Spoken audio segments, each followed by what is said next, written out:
All right. Hello, everybody. Thank you for coming to the launch event for Requiem of Silence. My name's Arsenault Rivera, but this is Leslie, and yeah, we're gonna have Yeah, some fun. It's the last book of the series, so that's always a fun thing to celebrate. right. How are you feeling about that? It's bittersweet. I mean, I'm really relieved to be done with the series because it's 4 books, it's 3 novellas, it's a big chunk of my life, but it's also kind of sad, like to leave this world behind. Yeah. Also, just because the way publishing works, like I wrote it so long ago, I was thinking about today, like what even happens in this book? Do I know anymore? I feel like that's one of those things that people, maybe readers don't realize all the time is that we write these books, but by the time that they go through edits and past pages and this and that and the Right? next thing, it's been like It's like maybe a year and change. We don't remember exactly. what we wrote. It all happened in a fugue state. Like, Yes, yeah. Like you look back at your words and you're like, "Oh, I wrote that. Who I did wrote that? that. That's And actually kind of cool. I wish I could do that again." yeah, there's such a disconnect between the book you're writing and the books you've already written, I find.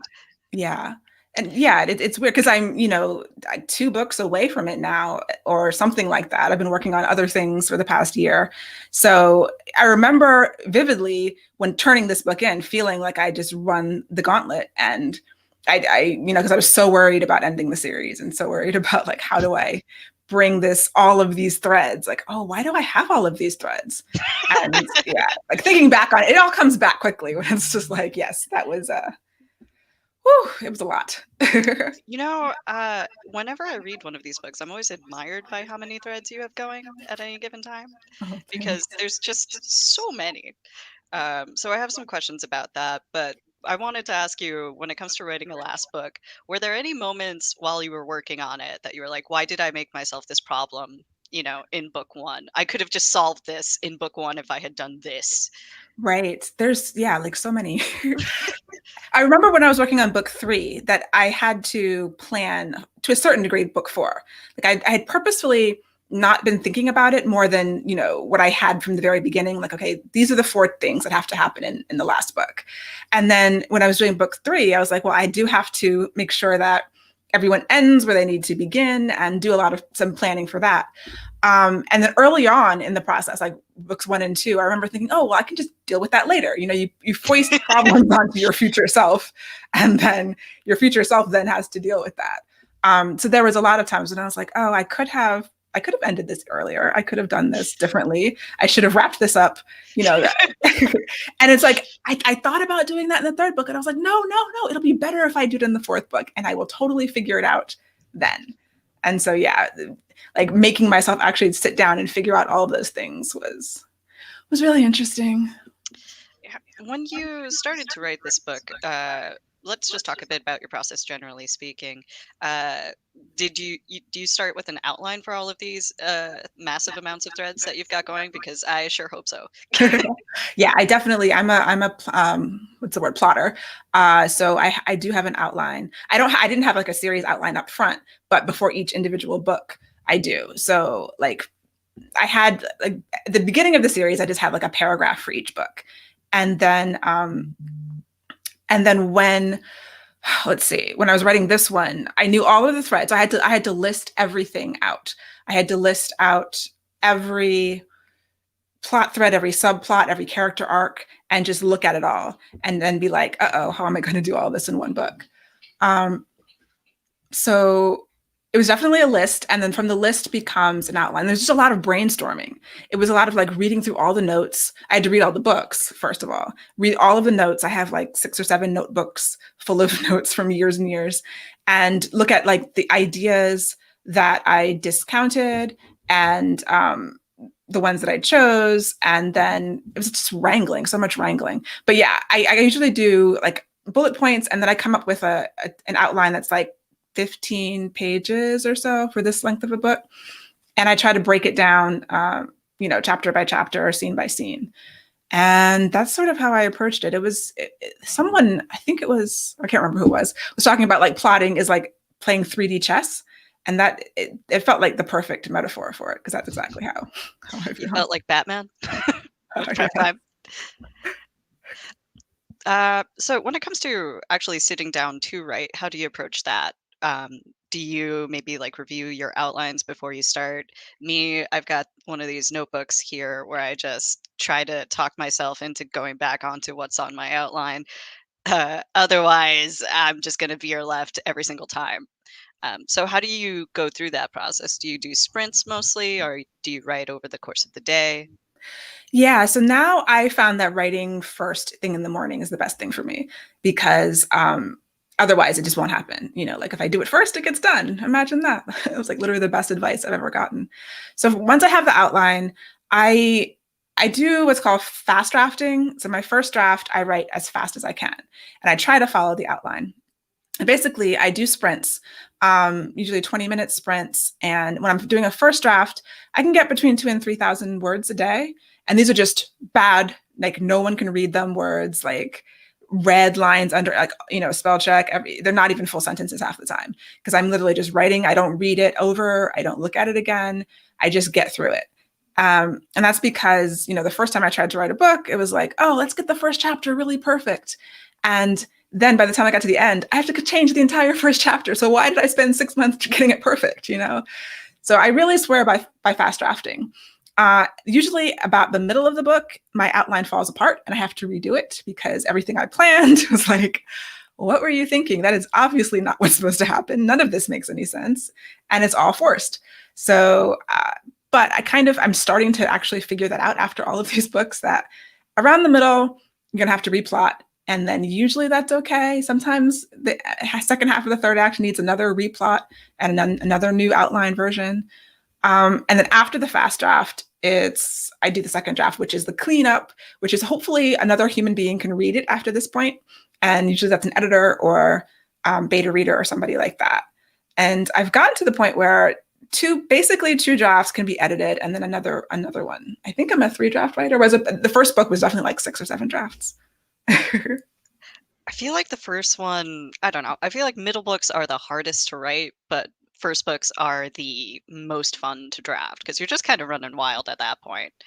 Yeah. Um, I absolutely sympathize with just the way everything seems to fall apart midway through the book. I feel like for me, it's every 30,000 words, I have a minor breakdown about it.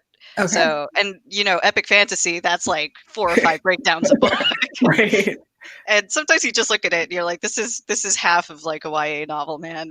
It's has enough happened. People are just talking to each other. Like, I should be a YA writer. Why didn't I do that? Like, I'd be halfway done by now. Definitely.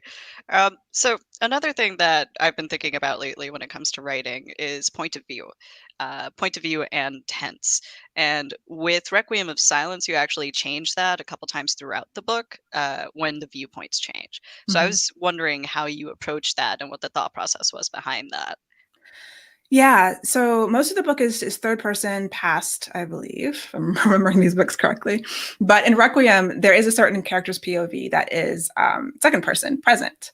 And it's the true father's POV, actually. I don't know if it's a spoiler or not, but hey, but I'm not giving anything away about the story. And so the true father is the villain, right?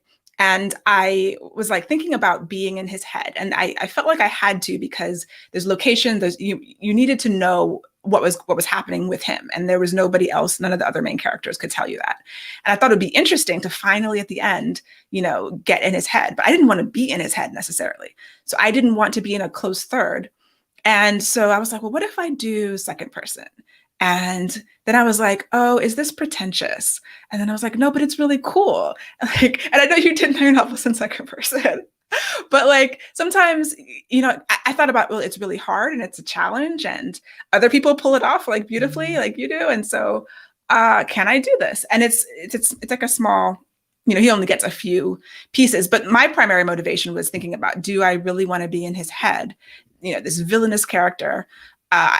I kind of did and kind of didn't. And I wanted to create a separation for the reader too, so that he's sort of, I don't want to say unknowable, but it's uncomfortable to be in a villain's head for me to write it that way. And I thought that he's always just disconnected. And so the juxtaposition of sort of having it be the you voice, I thought would be interesting and just contribute to the story. And then I think there's like the prologue and the epilogue might be different too. I think there's like it's at a certain point. There's the queen has a POV. Maybe that's book 3, where it's a first person. But yeah, I do play around with it for these special characters, like the characters who are overpowered and either semi-immortal or just have a really different view of the world than everybody else does. So that's kind of how I approached it. Yeah, that makes a lot of sense. And I feel like second person can be tricky, as you said, to apply. But I think that it works best when there is a level of disconnect and when you're doing it with intent. A question I get a lot about Tiger's Daughter is why it's written in second person. And that's because Shizuka is an extremely unlikable person immediately. So it's easier to get to know her and to grow to like her if we're in the head of somebody who does already. Um, and in that sense, because it's an epistolary novel, we get a sort of rose tinted look at who she is initially, so that her later awfulness is a little easier to deal with. Yeah, and that's like the perfect reason to do it because it works for that.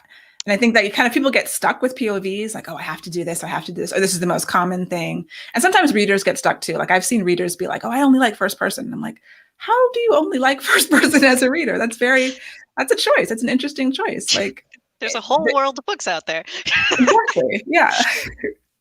uh, yeah, and when it comes to tense, how did you feel in terms of switching that up too? Because there's a lot of people who are also very stoic about, no, it must always be past tense. You cannot tell a story in present tense. There's the immediacy of present tense, and sometimes you need that sort of kick in the face that it gives you. Um, when I write contemporary, like I have a now, of course, I don't remember exactly, but I think I have other stories that are in first person present tense. Or maybe the one I'm writing now, it's all a blur. Who knows what's happening? Um, but I do think about it before I start to write the story. Like, okay, what fits best for this character, this genre, the story, and all of that. And I'm not a stickler about it. I'll mix it up in the middle of a book, obviously. And I think that if you have a reason for it, it works. I mean, that's kind of why you have the tenses, I think, so that you can bring them in as tools, for different purposes, like you said. Yeah, I agree. It's if you have all of these different options for how to tell a story, I think you owe it to yourself and you owe it to the audience to really consider which one would be best. Something that I think is interesting with regard to present tense, especially, is I feel like a lot of, especially more recent writers, have started to do it kind of as an outgrowth of like writing a bunch of fan fiction when they were younger. Because a Mm-hmm. lot of fan fiction is written in either a close first present or third present. Uh, Right. so I think that's also an interesting point there. Yeah, and I wonder because fan fiction, there's no rules. Like people didn't study writing; they don't have MFAs. They're just writing from their heart because they love the story, Yeah. and so it frees you. I mean, sometimes, like I love reading about craft and learning about craft, but sometimes, the best things are just it just came out of you this way. It was a gush, it was inspiration, or you didn't know the rules, so you didn't know any better. And it's really from the heart, and you can feel the soul in the story a little bit more. Whereas the craft has you like, but I can't do that and I can't do this and I have to do this way. So yeah, like I just let go sometimes and it works better. For me, the aspect of discovery is very important while writing. If I try to adhere too closely to a structure, it kind of just takes something out of it for me. Yeah, Um, definitely. Creation is very important, I think. Yeah, even with the outline. That's why I'm not afraid to like throw away the second half of the outline because it's like it was a tool to get me to where I needed to be, but I'm not beholden to it. And even inside of it, I'm discovering things all the time and like, oh, that was wrong. The thing I thought I was going to do, I'm not doing that anymore because I learned this wonderful new thing and it's great. It's funny how you can have this like perfectly done outline that you think accounts for everything on a top level, and then you start writing it and you're asking yourself, okay, well, what's this person doing? What's this person doing? Oh, they would never do that. What am I saying? Why did I write this? Right. Yeah, exactly. And then I get mad at myself. I'm like, I should have known better, like what when it all falls apart, it's like, why didn't I know better? It's you create these characters, but sometimes it feels like you don't get to know them until you're like 30,000 words into the project. That is so true. Absolutely. But that does bring me to another thing I wanted to ask you about because one thing that I admire about your books is that every one of them we get a new hero and a heroine, and we get like a romance as well as the fantasy story that's going on. They're deeply interwoven. And a lot of the times, these heroes and heroines will be people that we have seen either in passing or seen before in one of the previous books. So, do you when you insert them into the prior books, do you have something in mind for them in that sense? Are you shipping characters as you're writing? Are you matchmaking them for the next book? Yeah, kind of. So I knew in book one that Cair and Darwin were going to be the hero and heroine of book two. And at some point, I wanted to redeem Lizvette, who was a minor antagonist in the first book. So she is the romantic heroine of book three. And when I was thinking about, yeah, so Lizvette and Ty, I knew I wanted to introduce a new character from a new culture and just broaden the world. So Ty is, from a different country and different culture and all of that. And so you hadn't met him before in any of the novels, but that's why I did the novellas. And it gets a little confusing. Now, when it comes to book four, I had a completely different idea from it at the very beginning. Like when I decided the series was 4 books, my thought process about book four was completely different than how it ended up. So Zelly and Vartan, who are the romantic partnership of book four, was just not something I discovered as I learned more about those characters from writing the other entries in the series. And so yeah, like it's most of it, like I plan it out and then I leave myself open to change. Like, oh, that's not going to work. Let me do something different. For a long time, book four, since book four was the thing, like, I had originally self-published. And when I did that, book three, the original version was done and it had gone to the copy editor. And so I had written a version of those 3 books. I hadn't even thought about book four yet. So then it was like another 3 years before I got back to book four. And I had been purposefully not thinking about it. And so when it came time to think about it, everything I had originally planned had shifted through the edits and, all the other stuff. So. It does shift a lot, and I feel like your feelings toward the book shift the longer that you let it sit as well. You're kind Mm-hmm. of a different person by the time you come back to it if it's been like a year or two, and Right. in most cases you're a little upset with your past self for the mess you've left. For writing yourself into corners. Yeah. Writing yourself into just gigantic corners. But when it comes to these heroes and heroines, the romances in your books are also very well built. So how do you make each couple, rootable, for lack of a Mm. better word, that you want to see what happens with them? What do you think goes into a romance that's, interesting and dynamic and cute? I think that most of them, if not all, are opposites in some way.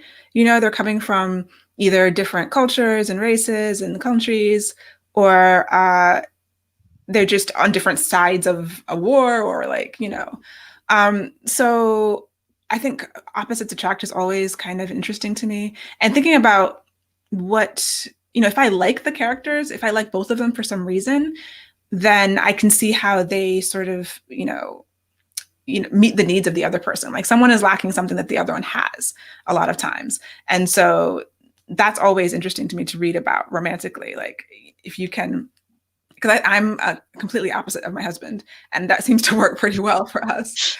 Like, yeah, we're opposite on every level.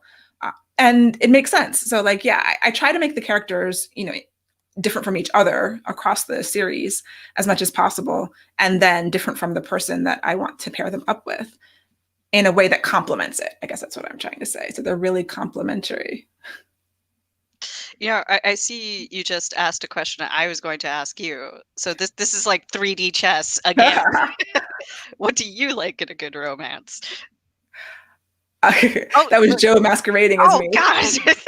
That's so funny. Yeah, I was like, I blew up a spot. Sorry, Joe. No. He's managing my account. Anyway, I like the tension. That's why I love tropes like enemies to lovers, because there's that baked in tension. Yeah, I really want to do a true enemies to lovers. I feel like I've dabbled in that, but not in the way that not like a hating game level, which is one of my favorite enemies to lovers books, Sally Thorne. So just that sort of that back and forth, that tension, and then spending time with them so that you can actually see why they're good together. Like if you read romance, then insta love is a big thing. I don't mind reading insta love when I don't have a lot of time, but it's also really nice to read the slow burns where they just right, like I just want a hit of romance. I want like a 30,000 word insta love. Totally cool. But yeah, a build up. And Sarah says a Hallmark romance. I do, I like an occasional Hallmark romance. I'm watching them less. Like each year around Christmas time, I find myself watching less and less of them. When it's like a few years ago, it would be like all about the Hallmark romances. But it fills that vacuum sometimes when you need that. Sometimes there's not quite enough like actual tension. And if there's a really good reason why they can't be together, like if you're 60% of the way through the book and you're like, this is impossible. How are these two people going to do this? I don't see how this author is going to get out of this situation. And then they do. And you're like, that's really the best. Yeah, I agree. But the feeling I get when I read your books is not just that, but also, oh my God, how is anybody going to get out of any of this? Because especially with Requiem of Silence, there's just so much going on, because there's like this epic god killing plot. There's, all of the politics that are going on, and there's the romance on top of that, complicating everything as well. And you really don't know how everyone's going to get out of it, which I appreciated as a reader.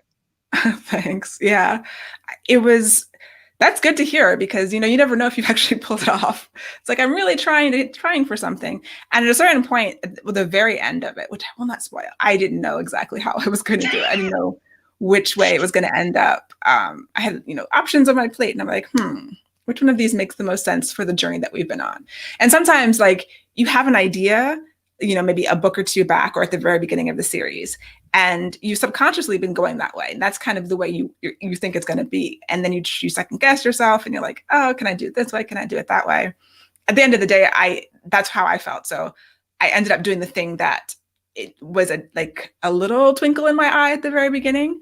And I wasn't sure this whole time whether I was going to be able to pull it off or whether it would be the right thing to do. But it was the thing that I think my subconscious was leading the books to this whole time. Yeah, books can definitely be a conversation with yourself as you're writing them. And you can just set things up for yourself without even realizing. I think that's part of the discovery I mentioned earlier that can be so much fun. Right, exactly. Yeah, when you look back and you're like, oh, I was doing this all along and I didn't realize it. And now it's perfect. Like it's all set up for me. I just had to reach in and grab it.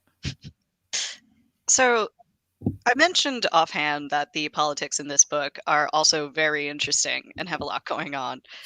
Could you talk a bit more about how you developed all of those threads? And something that I think is really cool is that we have a character who's moving through the world as a queen, and it's not just, I'm listening to people who are coming and this guy needs more pigs for his farm. There's a lot going on there. There's difficult decisions being made, some morally gray ones, but also some very mundane ones.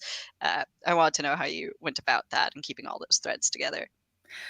Yeah, it was about like looking at the complexities of the world and sort of trying to mirror real world complexities, but on a fictional level. Like we have this country, and then there's refugees swarming in, and the tension between those two things, and like the ultimate question of the series is, can these two groups of people live together? Can they find peace and long-lasting peace and harmony? And that's why there's all these opposites coming together, and thinking about all of the levels of that, in the world building and stuff. So I like to look at the media and the newspapers and what's the propaganda, what's happening on either side of these issues. And then the characters themselves, like Jasminda goes through a lot in this book, and, she is the queen. She's not always comfortable being the queen. Other people aren't always comfortable with her being the queen. And so she's making decisions based on her specific past, and a lot of times from her pain and her trauma. And that's not always the best thing to do. So like balancing the threads of all of the characters and the plot lines that I'd set up, and trying just to make them realistic. And also trying to, like, I have a point of view in terms of who I think is right. And I think most of the people I would assume most readers would share that if they've gotten to this point in the series. They kind of understand where I'm coming from here. But I have to be able to embody the perspectives of the other side, of everybody in the book at least, and know where they're coming from and kind of feel a little bit like, why they're coming from that perspective and do it justice. So that helped, I think, in terms of all of these different threads and the politics and the maneuvering, believing that everybody honestly thinks they're doing what's right. Even the true father, he has his own agenda and it's often evil, but he's out for what he thinks is the right, just thing to do from his own perspective. That's kind of how I approached it. That makes sense. It does feel at times like nobody is quite 100% right, and I do like that feeling when it comes to politicking. Statecraft is something that a lot of people say that they really want in novels, but when you sit down and try to plot it out, it can just looking at it, you're just like, nah, man, I can't. Right. And the nuance too. Like Mhm. sometimes, you can't just have two sides and, they're just at each other. There's other players that might be playing both sides and they might have agendas that conflict with themselves. All of that gets thrown into the mix too, and trying to make it even more complicated, but still understandable and simple enough to be enjoyable and entertaining. That's something that we run into with Jasminda too, where sometimes her personal kind of gets in the way of the broader political picture. Mm-hmm. And that's also another avenue for complications there, is that you can have somebody who is ostensibly shooting for a particular goal, but they're kind of just working against themselves on a personal level. Right. Yeah. And that's interesting. It makes everybody layered because that's how we are, And so I try not to. The only character I think who is probably mostly just good with and not anything else is Jack. Mhm. I don't know how many. I mean, he has layers, but I He's don't the know if you perfect see. cinnamon bun. Right. Exactly. Exactly. He's never Most done of the other anything wrong with his life. characters are kind of layered and have a tendency. Sometimes they can shoot themselves in the foot because they're trying to be they're human beings and they're still like dealing with their own foibles or whatever. And in terms of writing stuff that you don't agree with, I feel like that's also something that's an important skill for a writer and sometimes gets misunderstood. When you write something and let's say you have a villain protagonist, it's easy for readers sometimes to conflate portraying a flawed character with endorsement of that character too. Right. Uh, was that something that you were keeping in mind while you were writing the True Father segments? Yeah. I hope that yeah, I mean, I do think about it and making sure that whatever a villain, is portraying is understood in the world by some other character, is opposed by some other character. So you get both views. And even like the Zan Bedell character, who's like the jingoistic, nationalistic, other antagonist. Um, he's obviously opposed by other characters, and I don't ever have any POVs from that person, but also trying to deal with them compassionately while so they're a human being that is flawed and has these opinions, and the opinions are always so there's always someone else to balance them out. And that's why even like with the queer characters, like I purposefully made El Sierra a place that was not welcoming, but then they go to Yali where it's like, oh, nobody cares. And so I wanted to make sure that there was an opposing view so that it wasn't just reflecting our world for the most part, but saying that, okay, there's other options out there and there's other places that, things are different in different places. Does it get exhausting working in well, we're in El Sierra for a large part of the series. Does it get exhausting working in a place that's kind of, not all that welcoming when the world has gone the way it has? Yeah, yeah. Because, I started writing the series in 2013 and Very different world. different worlds. And then as I wrote, it was like I think so many speculative fiction authors have found like the fiction becoming more and more real as we go along. And we're like, oh, that's not what we were hoping for. We were kind of hoping it was going to Guys, go in the other direction. guys, it wasn't a manual, please. Right. Like it's the wrong thing. So in some ways it helped. It gave me like more inspiration and ideas for terrible things that could happen in this world and the way that people treat each other. But yeah, in some ways it was exhausting, and having jaunts or making sure that I had other places where things are better, or some things are better at least. And even if we're not going there all the time, we're mentioning them, we're getting glimpses of them. Yeah. That's another thing that you have to decide as you're working on a project too, is how limited your world is going to be, both in terms of race and in terms of queerness. There's so many different ways you can approach that question. Um, Both in terms of, do I want to really live in a place that's not all that welcoming? What does it say for the characters if they grow up in a society, TM, that's like this? So, I feel like a lot of people try to gravitate toward a world where there's more acceptance, broadly speaking, but it can be interesting if there isn't that acceptance. But at the same time, you can also explore what the world might be like if we were just a bit less tight-assed. Right. Yeah. I think there's definitely a place for both. And depending on, how exhausted you are personally, like, you may not be comfortable living here, and that's cool too, but I kind of just wanted to have the broad spectrum. Mhm. But yeah, it's a pendulum that can kind of swing back and forth.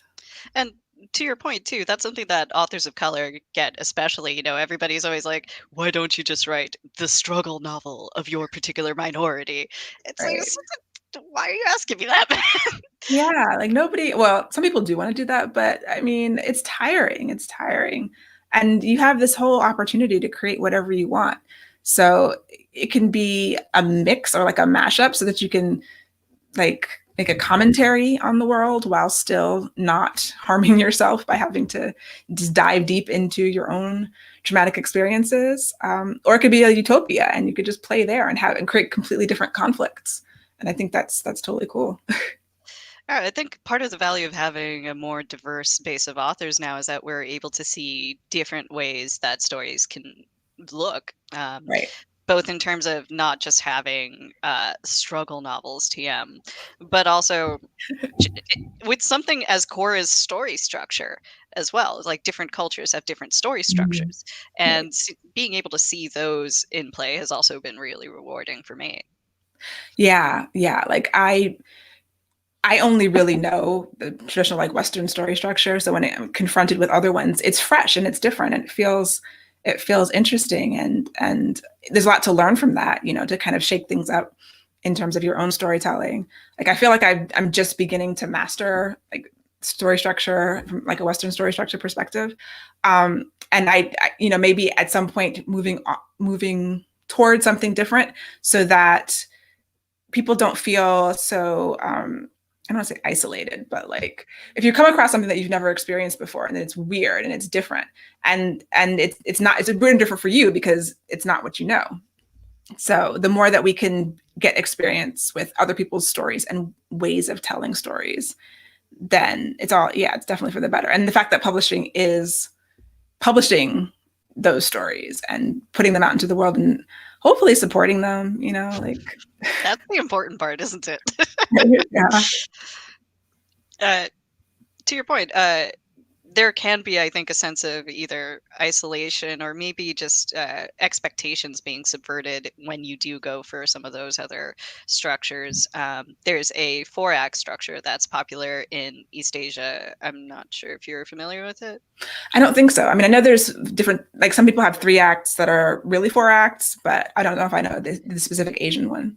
Yeah, so this is basically the first act would be you state a thing. Uh, you know, the second act is you build upon the thing that you just stated. The third act is something that is usually seen as unrelated.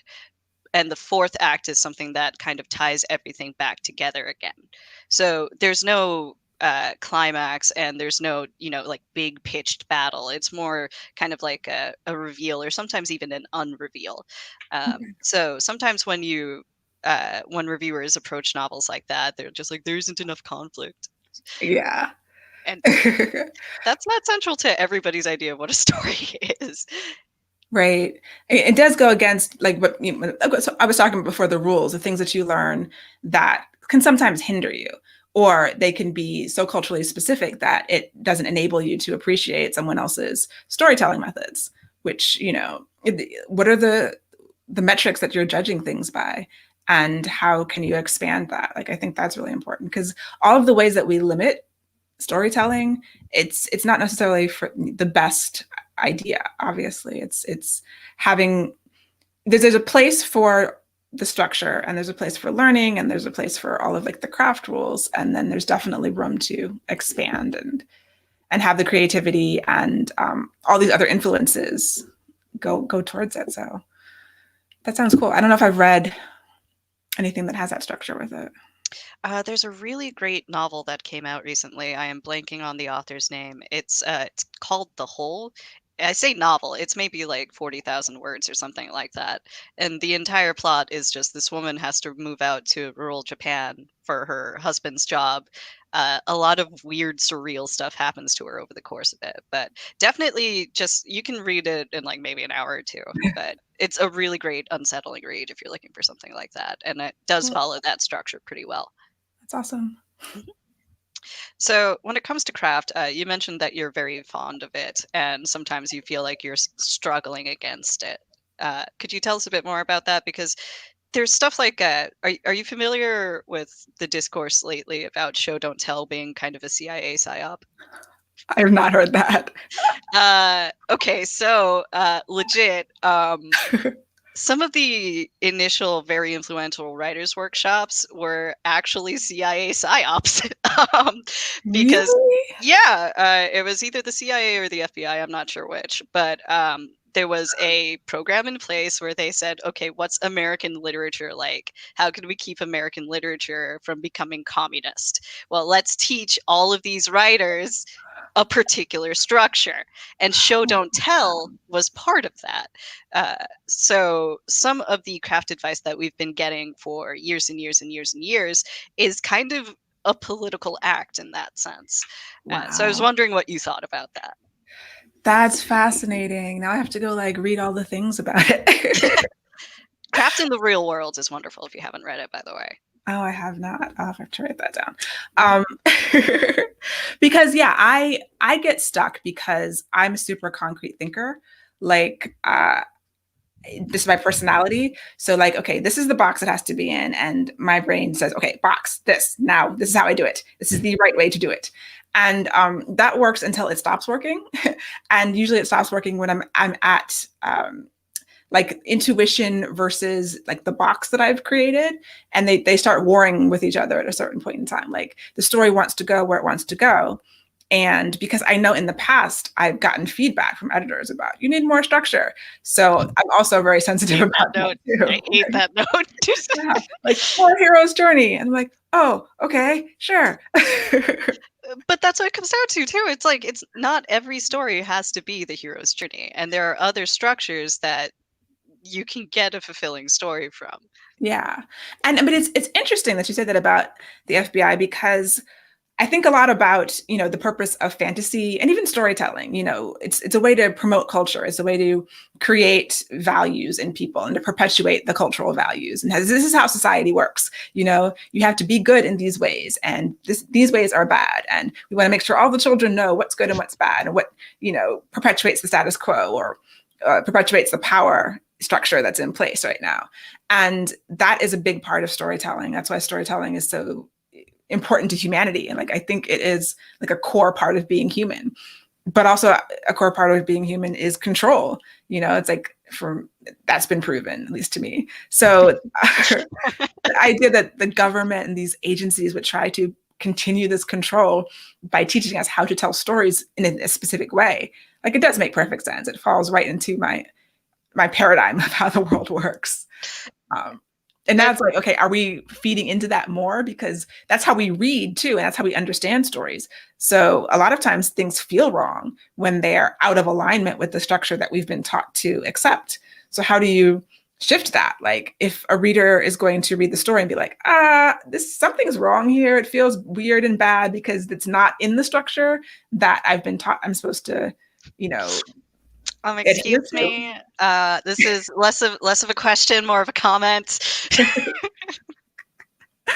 So yeah, it just opens up a whole thing. But wow, yeah, I think And when you think about it too, totally feeds into this idea of American exceptionalism to have a story center on just one hero who is able to solve pretty much everything. This traditional hero's journey is a very individualistic one as opposed to a more communal sense of story that you might get in other cultures. Or like the heroine's journey. Mhm. Like I haven't read this book yet, but Gail, what is Gail's name? I can't remember her last name. She wrote the Parasol Protectorate. Anyway, Carter? yes, Mhm. yes. And she had the heroine's journey book. I know other people obviously have talked about it before, but that's the book I'm most familiar with. It's recent. And talking about like the heroine's journey is more about community. It's not necessarily like the hero's journey going it alone and learning and having your arc alone while you're influenced by other people. The heroine's journey is bringing people together and forming a community to solve the problem together. And that's still, a Western story structure, but it's not talked about as much. And I don't think we view story through that lens as much when people teach it and talk about it. So that's just another example. There's it's sort of not just Western and American exceptionalism, but reinforcing patriarchy through storytelling too, even if it's a woman on the hero's journey. Mhm. And something I think is interesting is that one of the types of stories that I think naturally veers towards a heroine's journey in terms of forming a community is a heist novel. Yes. Because you have to put everybody together, and that's half the fun of the novel is seeing Right. what everybody's nice little talent is. But heist novels are something that are not thought of as very feminine until we got stuff like Ocean's 8, which, was pretty rad. Right. Yeah. But still, and I don't know, people didn't like it as much for whatever reason. It seems like it didn't get the acclaim that the other movies did. And it's like, oh, was it really that, or was it just you weren't ready to see that? But yes, obviously, guys, heists, all about the heists right now, especially now. Something about heist novels and heist movies has been getting me lately. I've been watching all of these like British gangster movies. Oh, cool. Yeah, I've been doing a lot of heist research because I'm writing that heist novel. Oh, you're writing a heist novel? Yes, I have a heist novel coming out next year from Orbit. And I'm in revisions right now. Mm-hmm. So I've been watching a lot of Leverage and Hustle. It's the British version. And yes, like Rafifi, is that what it's called? It's a French heist movie, which is fantastic. If you haven't seen it, look it up. I don't remember how I saw it. It's kind of hard to find, but yes, it's there. It's on like, the internet somewhere. It's on the internet, yes. Yeah, all about the heists. And I mean, there's so much fun. There's something about either villains or people with these talents and skills. I guess it's anytime you have somebody who is really good at what they do and you get to see them do it, that's always exciting for the viewer or the reader. And it's one of the reasons why I like heists also. So I think a good note to kind of close things up before we open things up to questions. By the way, we're going to be opening up to questions soon. So if you've got them, throw them at us. Is what do you want readers to come away with from book 4? And after that, what can you tell us about this heist novel? So from the series, I think I just want people to think about things a little more. Like there's a whole study about how reading fiction creates empathy. And I think that's really true. So you're looking at the world through the eyes of these other characters and their struggles, and they can show light on our struggles without necessarily having the baggage of the real world. And that's why I like fantasy. That's why I wrote this. So my hope is that people just kind of have some more empathy in their hearts about everyone that they encounter who is not like them and who might have a different experience than they do. Yeah, that's really the only goal. I hope they enjoy it and are entertained and maybe think about the world a little bit differently. Yeah. I mean, that's pretty admirable. And I think that's definitely been a theme throughout all of these books. Oh, and you asked about the heist. So yes, The Monsters We Defy is a 1925 historical fantasy heist novel, and it takes place in Washington, D.C. I wanted to do Harlem Renaissance, but not in Harlem. And I'm from Maryland. My mom's family is from D.C. So I was like, yeah, a lot of cool stuff was happening in D.C. that I discovered through my research. And yeah, not everything is in Harlem. It's called The Monsters We Defy. And so it's about a character that I found who was a real person who was in the 1919 riots, the Red Summer riots in DC. And One other thing I found out recently, like I did all this research and then in revisions, I'm doing more research.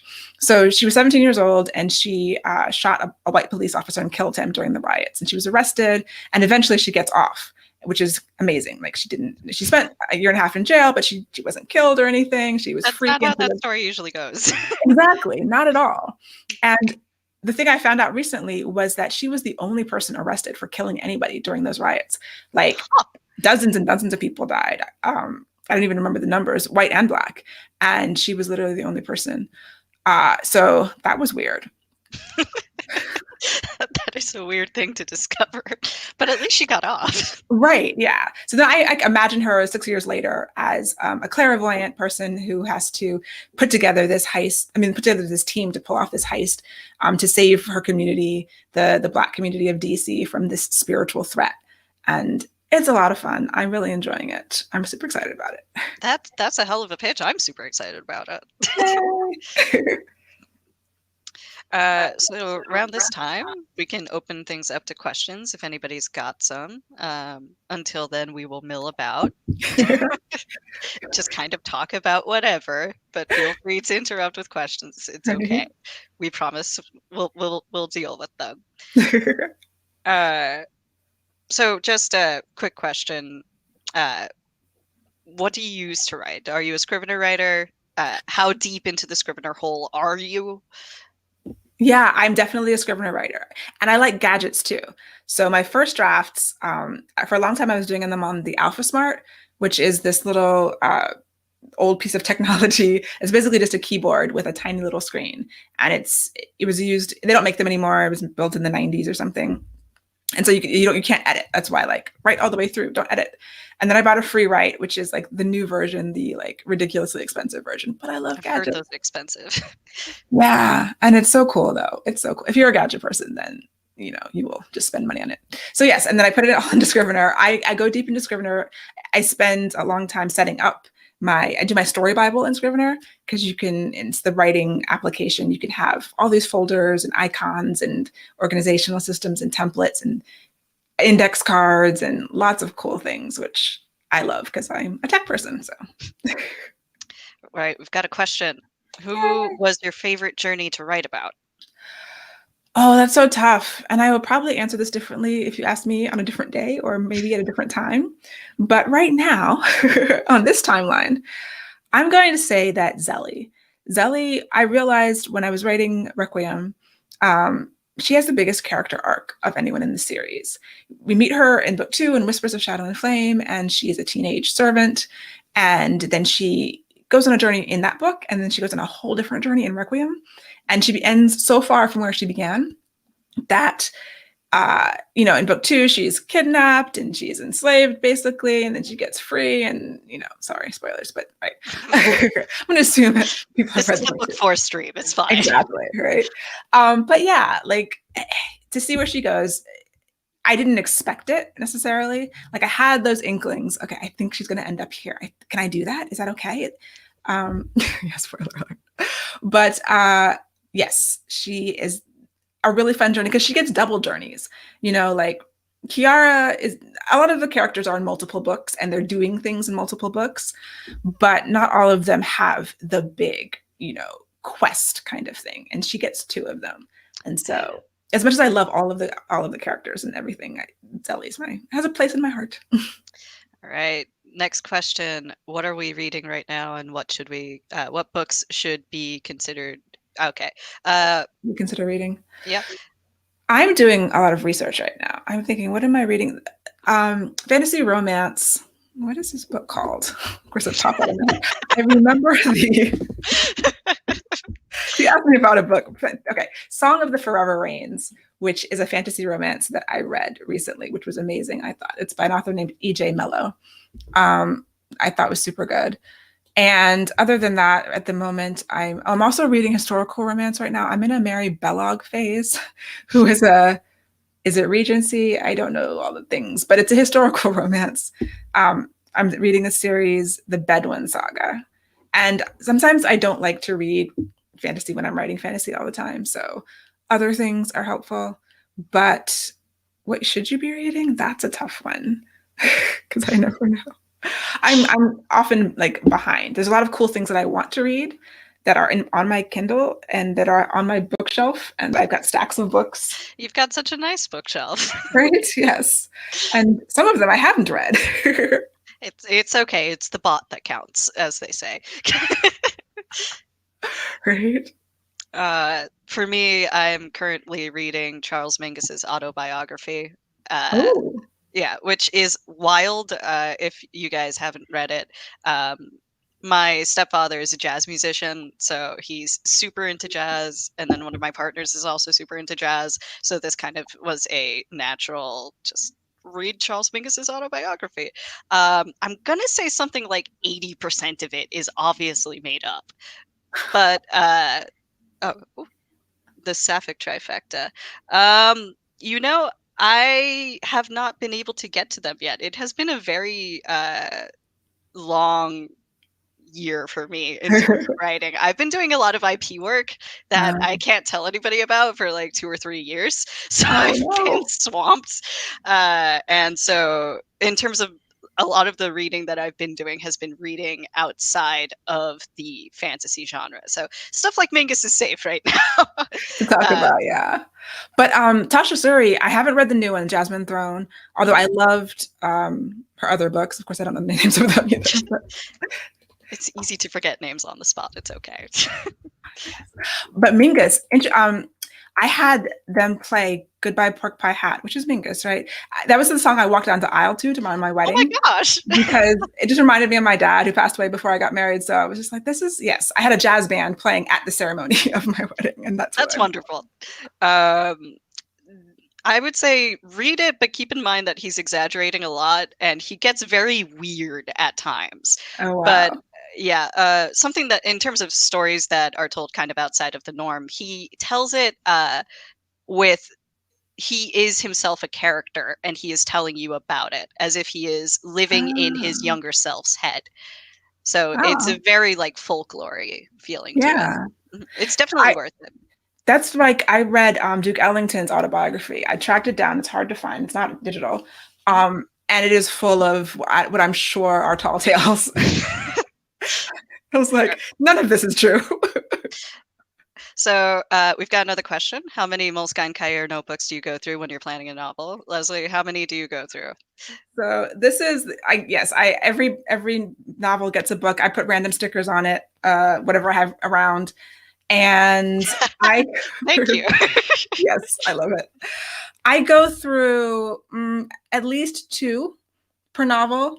So depending on the length of the novel, like Earth Singer Chronicles, I think I got to notebook F or G. Was it? I have to look. I label them. So that's for the whole series. That's the 7 books. So yeah, this is for the monsters we defy, and I'm in revisions, and I'm almost through this one. So by the time I get through, I will definitely be finished because I just actually ordered 6 new ones for the rest of the things that I'm working on. Yes, I love it. For me, let's see. I don't have Moleskine Cahiers. I have gotten very into fountain pens as a pandemic hobby. So I've got a Ooh, Rhodia over here, and these are all the stickers that I have on it right now. You have to have stickers. It's a very integral part of the writing process, I I promise. agree. I agree. So I've gone through, I want to say 2 or 3 of these for the novel that I'm working on and all the IP work I've been doing. Oh, I neat. also recently became the sort of person who does bullet journal spreads, and that's what this notebook's for. I did bullet journals for a long time, for like 2 or 3 years. Then I started designing my own and printing them out and doing this whole thing where I would crop the paper and he'll punch the holes. You're Then I so was like, organized. I'm tired. Now I do this Agendio planner. Shout out to Library Addict, who was here earlier, for recommending them. You can kind of customize them and then I print them out. So yes, I'm a planner person, but I just got drawing out my spread, my bullet journal spread every week was a little bit much for me. Like it was cool and meditative for a while. Then after a while, I'm just like, oh no, I would rather this be done already. Yeah, for me, right now I've just been keeping it very simple. I'm going to hide a page there. But yeah, I just got like a writing tracker there. So I've Oh, been, that's pretty. That's nice. thank you.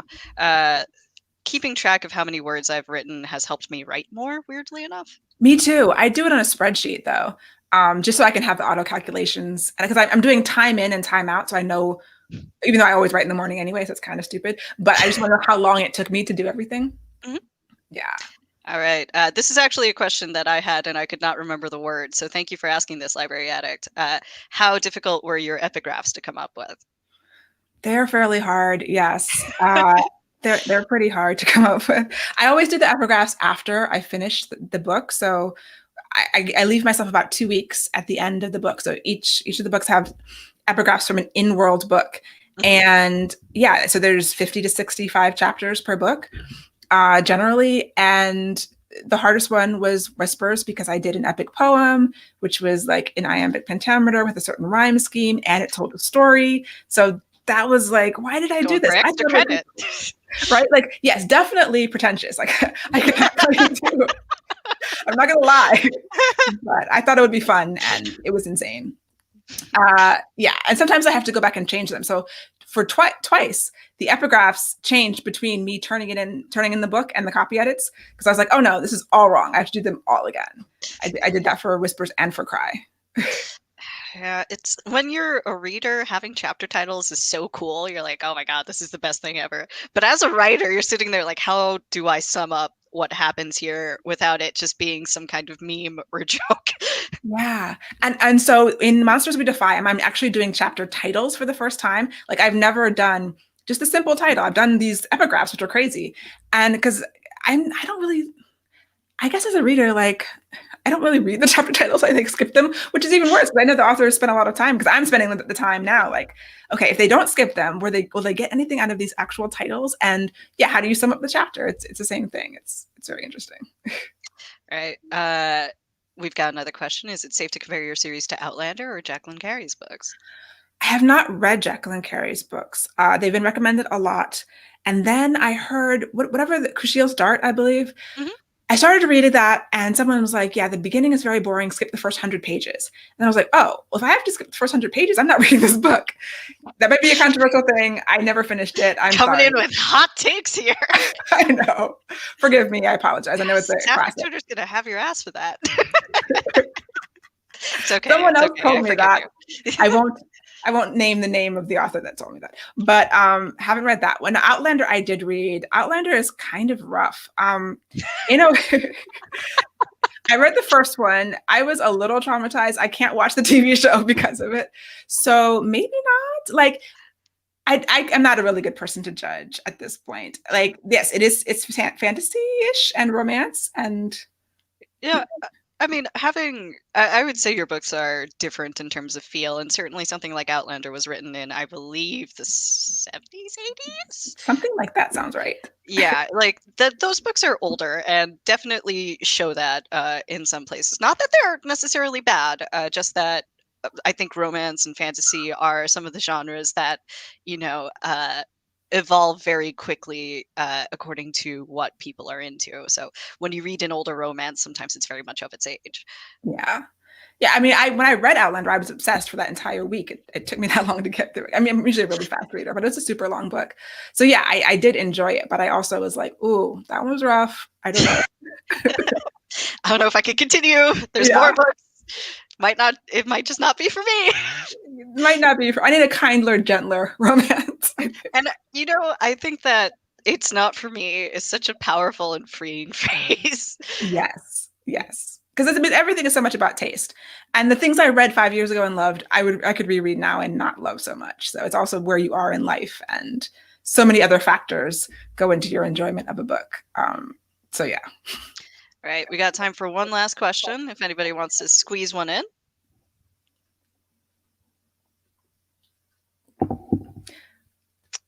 Yes, it has changed. It's changed even over the past like 5 or 10 years. I think it's constantly evolving romance as we evolve, like as people grow and realize some things aren't acceptable, and that's okay. We'll write different things now. Savage City. Oh, Savage City is the book that I don't have a date yet, but it's with my editor now. So I'm going to be self-publishing it. It is a paranormal romance. It takes place in a futuristic version of San Francisco, and there are shifters. So it's like a portal fantasy paranormal romance where a woman from our world gets taken through a portal to this version of San Francisco, and she has to impersonate the princess of one of the warring clans of shifters. There's dragons, there's other animals. It's really awesome. Hopefully it's the start of a series. I mean, it's definitely the start of a series because it doesn't end on a cliffhanger, but it is going to be a series. Anyway, I'm self-publishing it and hopefully doing that in the first quarter of next year. That is the plan. I start working busy, don't you? I do. Like, Sarah, we share an agent. For those who don't know, Sarah Megabo is our agent. And she was like, yes, so you can only basically have one traditional book, published book come out a year, but you write faster than that. So go for it. So I'll publish that. And I'm like, yeah, okay, I will. We've got a question for, has anybody read the Coruscant Archives? I have not. I have not either. I'm going to look that up, though. Yes, we should. I haven't heard of it. But I'm in a bubble, too, so it's hard. There's a really great book that I just read for a blurb that's coming out next year that I'm sure I will talk about more next year. Sometimes you can. I don't know. I probably can't. But, well, if you follow Rati Matora, I don't know how to say her name. I'm sorry, Rati. She is the author of Mark's Woman, and it's a book coming out with Wednesday Books next year, Night of the Raven, Night of the Dove. And when it comes out, you should definitely read it because it's amazing. Awesome. Well, I think that's probably a good note to end things on there. We are hitting about an hour. So thank you so much. And thank you so much. Of course. No, it's always so awesome to talk to you. And I really appreciate you doing this. And it's been so cool. Of course. I feel like we had an awesome conversation about craft in the middle there too. That was very nourishing. You know what I mean? Yeah. It's amazing to talk to really cool authors about what they do and how they do it. So I appreciate it. So Requiem of Silence out now at all fine book retailers. Please pick up a copy. Books are sold. All right. Yeah. Thanks again, everybody, for coming out. I really appreciate it. And to Kay. Yeah. Of course.